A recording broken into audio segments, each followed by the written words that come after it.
Thanks. Okay, thank you. Thanks, Claire. And thanks to everyone for joining today. So you've probably experienced death by PowerPoint. So hopefully this won't be death by PowerPoint. And when I say death by PowerPoint, as Spock is saying there, I don't care if my PowerPoint presentation has 320 slides. You are staying until it's over. And it's in Vulkan. I suppose it could be worse. It could be Klingon. And then you're thinking, beam me up. And if that was the case, what do? You might want to, yes, scream. And of course, there's your class, 320 slides, and the spectre of death, and everyone's asleep. So PowerPoint doesn't have to be like that. And hopefully we can explore some ideas where we can make it a bit more fun, a bit more interactive, and a bit more engaging. So you might be thinking, well, you know, there's an app for that. Why bother? Well, back in 1994, when I started working in further education, there was nothing. There were some BBC computers. Windows 3.5 was about, and then we had Windows XP. And in 1995, a version of PowerPoint. And then in 1996, I won Innovator of the Year at the college I worked at. And I won it for developing a multimedia learning package. And essentially, it was a bunch of videos that I'd imported into PowerPoint with some text and some fancy transitions and a bit of music. But back then, it was seen as being something different and engaging. But it makes me laugh now when I think about what I did. But for me, it was the beginning of my journey in technology, and using PowerPoint, I learned lots of new skills, and it was something I could channel my creativity into. Plus, it was loads of fun. So hopefully that's a good reason for doing it. Now, the apps do it for you, but if you have time to spare and you're a bit inquisitive and you like to find out more, then you know, you can dig a bit deeper, and there's some great things. And if you're sad like me, I did Google this. There's a link. I think hopefully Claire will pop it into the chat. It's the history of PowerPoint, so you can see how PowerPoint has emerged over the years. So let's go and look at some of the things that, just to get started, some of the things that we can do. So hello to everyone again, and let's go to the next bit.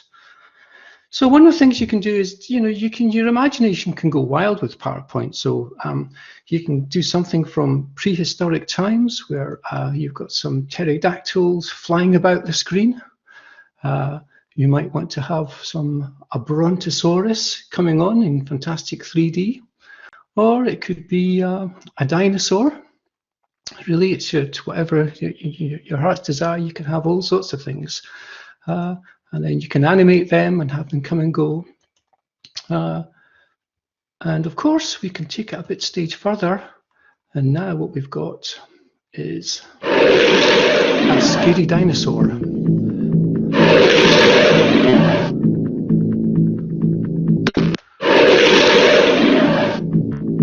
Ah, yes, very scary indeed.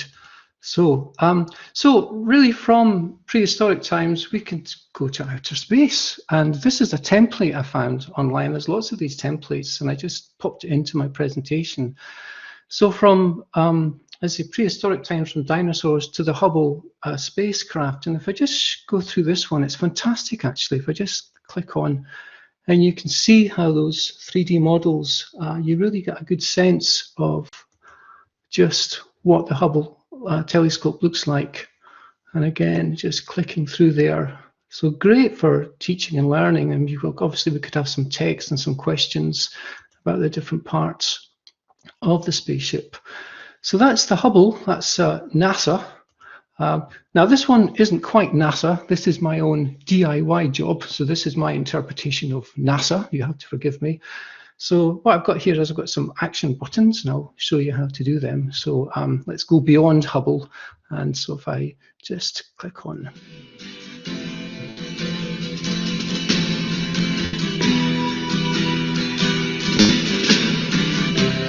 Ground control to Major Tom. Ground control to Major Tom. Take your protein pills and put your helmet on. Ground control to Major Tom. Ah, yes, complete with aliens. So David Bowie would turn in his grave if he saw that. So hopefully in this session, we've looked at a couple of things there, but we'll learn how to create cause and effect animations. So just by, for example, and, excuse me, and some animations. They're already there for that we can use. We'll look at how to make some closed sentences. And this one's actually especially from our colleague Robert, who's here today, because he's a cider drinker. We'll be that Blackburn moon shines on the cowshed, and we're rolling in. Enough of that. Featuring, I'll guess who that was, but yes, I couldn't show the video actually. Well, I could show the video, but it was not quite relevant for this. But anyway, it's just an idea of how you can use different things to do that. We can make some interactive worksheets, matching and guessing games, live video and animation. So hopefully it'll be an opportunity to learn some new skills and be a bit creative. So we're using Collaborate today, and on the top left-hand side, there's a sort of menu bar where you can zoom in. And the reason why I say this is because, let's just go back again, is because I'm going to be dipping in and out of the presentations just so I can show and demonstrate you how to do things. So you might need to zoom into the menu bar of PowerPoint to see it. So if you use the zoom in button, you can do that. And then, of course, zoom out again. And full screen, best fit I should say, and then back to actual size. Okay, so the one you probably want to use is just zoom in and out. And most of the things I'm going to be looking at are in the Insert tab. So that's where all the fun is, it's in there. So let's just go to the next one. I'm going to come out of the presentation mode and just go into, so just come out of it just now and just show you some examples. So you might at this stage want to just use those buttons to zoom in and see what you can see. So I'm on the Insert tab just now. And the first thing we've got, obviously, you've got shapes, but down at the bottom of shapes, we have these action buttons. And action buttons are great. They've been there for yonks, and some of you will probably know about action buttons. But essentially, when you select an action button, you can assign all sorts of actions to it.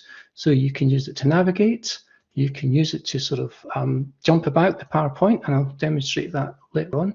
You can run programs, and you can also assign sounds as well. So that's quite useful. So that's shapes and action buttons. But the other thing we've got on here is icons, and you've probably seen these. And there's some fantastic icons in there. You could do a search. There's all sorts of categories that you can get. So let's just choose one at random. Let's do let's see, a smiley face. Oh, there's a clock. Let's do a smiley and insert. And of course, you can resize that, make it bigger. And then once it's in, if I double click and go into format, then we can just do, we can just change the color of it. We can give it different kinds of fills, make it black, just to sort of highlight the fills. Then we can maybe give it some effects, like maybe a shadow as well. And there's some other things as well. Glow is quite nice, soft edges, or even a nice reflection as well. So just simple icons that are there that you can really have fun with and experiment and do different things. And of course, then you can also align it, use the align buttons and send things fast. Because just now, if I wanted to, for example, send it to that butter, I can just say send backwards or send to back. So it's a great way of having things forwards and backwards and organizing things. But what's really brilliant, I think, about the PowerPoint, the recent PowerPoint, are these 3D models that I've been using. So if I go into 3D models, and I'm going to use the stock 3D models, and there's loads there to choose from, some education ones, they're all different categories. You can see medical, traveler, musical instruments, but I'm going to choose animated models. And let's just choose let's choose something silly. Let's see. There's an octopus doing something or other. So let's bring that in. Just give it time to bring it in. And then once you've done that, you can sort of just give it that three-dimensional. Let's make it a bit bigger so you can see it. Make it three-dimensional. You can move it around. There's a play button there. So there you go. That octopus doing all sorts of wonderful things with blocks. And up here as well, you can also change the perspective and the view and do all sorts of things like that to make it look fun. Now, I sort of added actions to that, so I'll show you how you can do that. And as well, you can do sort of different animations, so you can add animations, having it fade in, and there's different sort of scenes that you can have as well. So you can have arrive, that's how I did, and you can see it still has that 3-dimension as you do arrive, or it can be on a turntable as it's spinning around. So it's fantastic, really, the things that you can do, and there's different options that you've got in there. So that's kind of using just the insert feature and using how we've got some pictures, using the action buttons, shapes, and icons, and the 3D models. So some great stuff there to use. So I'm just going to go back into presentation mode again, and let's go to the next one. Let's see how that looks. There we go, as it's spinning around. Okay, so the other thing we can do is Cloze style activities. So one example might be where you've got, where you maybe have to write the missing day of the week. And so what I can do is that if I go into the Cloze there, I can actually just say Thursday. And then we can check our answer. So I've set up a little action here. So if I click on the, that reveals that it's Thursday. And if I click onto Thursday, then I get a wee dog that licks the screen. That's quite cool. I have to say, I had hours of fun doing these things. And again, that's one of the 3D, and you can have also, I think it jumps up and pause the screen and things like that. So that's quite good fun. So there's Cloze style activities that you can do. You can also maybe have something where you might record yourself in PowerPoint. Roman roads. Within 4 years of invading Britain in AD 47, the Romans had built... It's probably not very loud, but what you would then do is then just go into invading and fill that off, and just complete the various close boxes that are there. Now, they could be text boxes, but the things with text boxes is that they're movable. These are fixed, which is really good, and you can add colors and all sorts of things to them. So it's like a bit like having form fields rather than text boxes.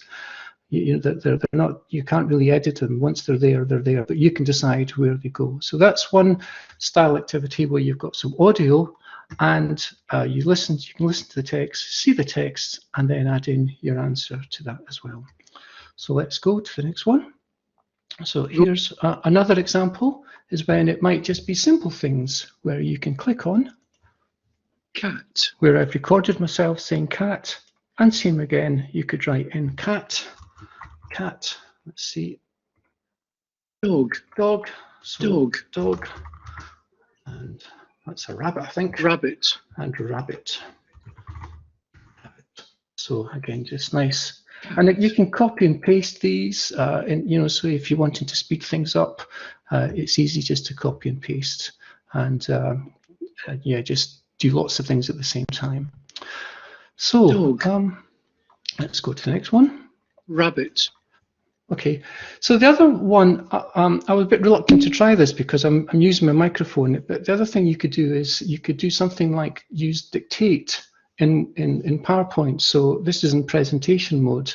So what I've got here is I've got a text box or a form field, just like I used earlier, the Cloze text. I've got the actual audio, so I can listen to the text. Roman roads. I can read the text. And now if I press Control and Windows key and H, sorry, you can do this in any application in Windows, wherever you are in Windows and H. And now I can see if it's listening to me, I think it's listening to me, and I can dictate into the box. So there you go, it's not bad. And then I'll just close that to finish. So that's the Windows plus H key And so you can dictate into the form field as well, and that's quite useful. Obviously, you would replicate what's in there and use that as a learning activity. So there's a couple of ideas you could use. Let's just go on to the next one. You could also do it as a labeling activity. So form fields as a labeling activity. Now, I haven't got a clue what these different parts are, but again, it's a 3D animation, which just animates. You could rotate it around differently. And then in there, you could add the different parts of the heart. And I'm sure actually when you come out, you can just print them off because it retains the form fields, and then you can just print them off as you go. So that's a labeling activity. You could use it for numeracy as well. So this is basic, but you could make it a bit more tricky. So I've got 3 plus 3 is 6. What comes next? 2, 4, 6, 8. And then I can click to see the answer, and then click to see the answer as well. So that's quite useful, maybe.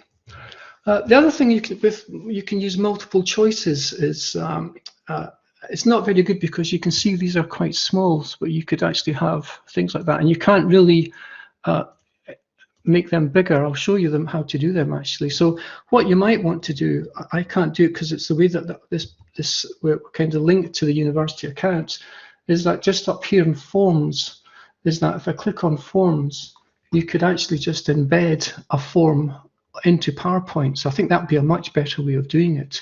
So when you come to the slide, the form is in PowerPoint, and then you can fill out the form. And of course, you could use Immersive Reader as well, because that's built into that too.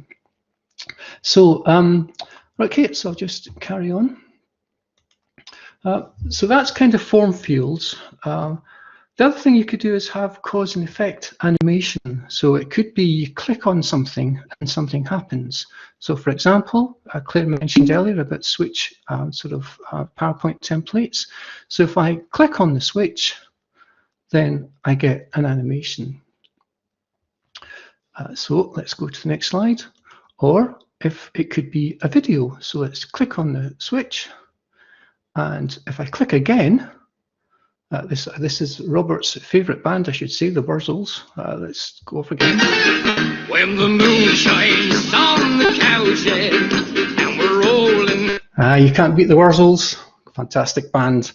And then, so that's just some cause and effect ones where you can select a video and play the video as well. Action buttons. So action buttons are great because what I can do is we can navigate within different parts of the PowerPoint. So when I'm in when you're actually presenting, I can go from here.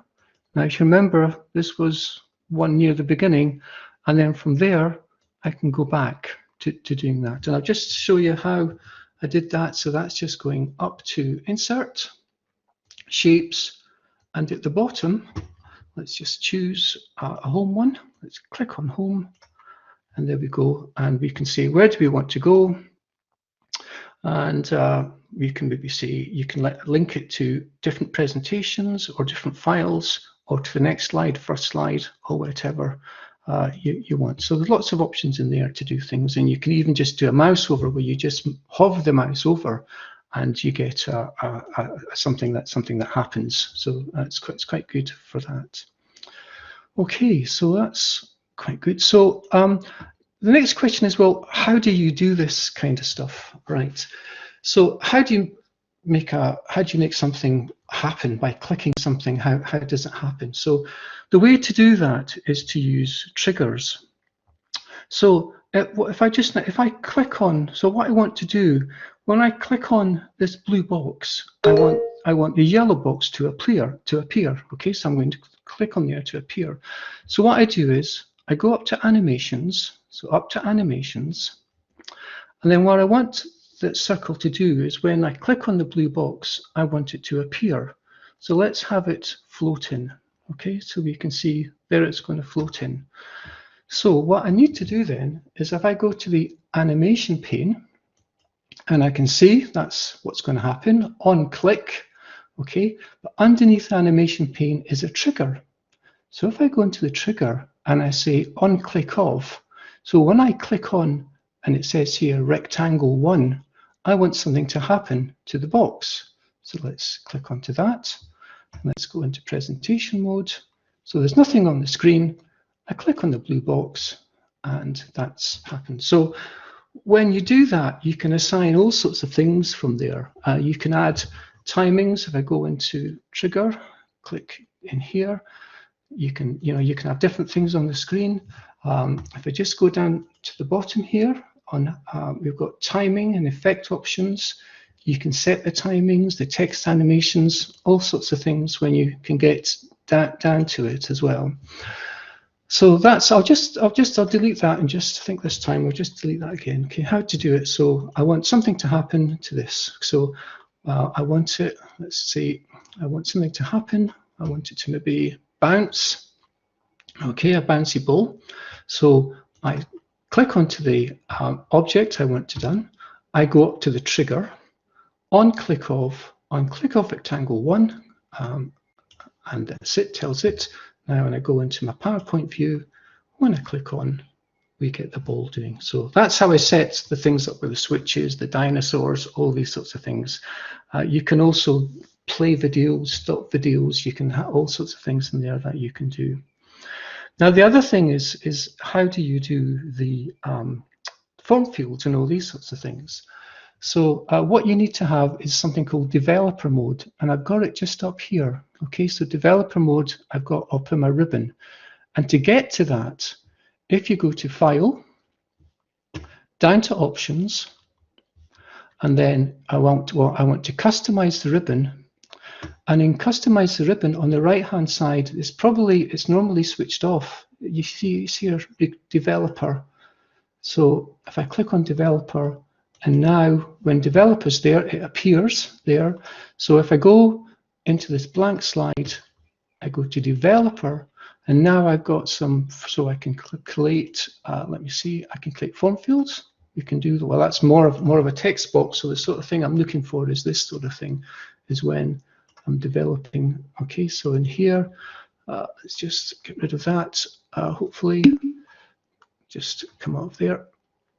Back to the presentation, and from there you can add different colors and all sorts of things like that from there, and that becomes, so if I go into presentation mode now, you can see we've got that text box that's in there. So that's developer mode, and of course there's also multiple choice, there's radio buttons. You've probably seen these things in Microsoft Word as well, so that's in developer.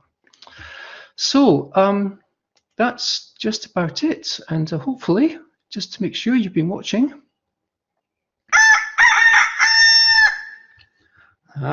Thank you for watching. Okay, so I'll go back now.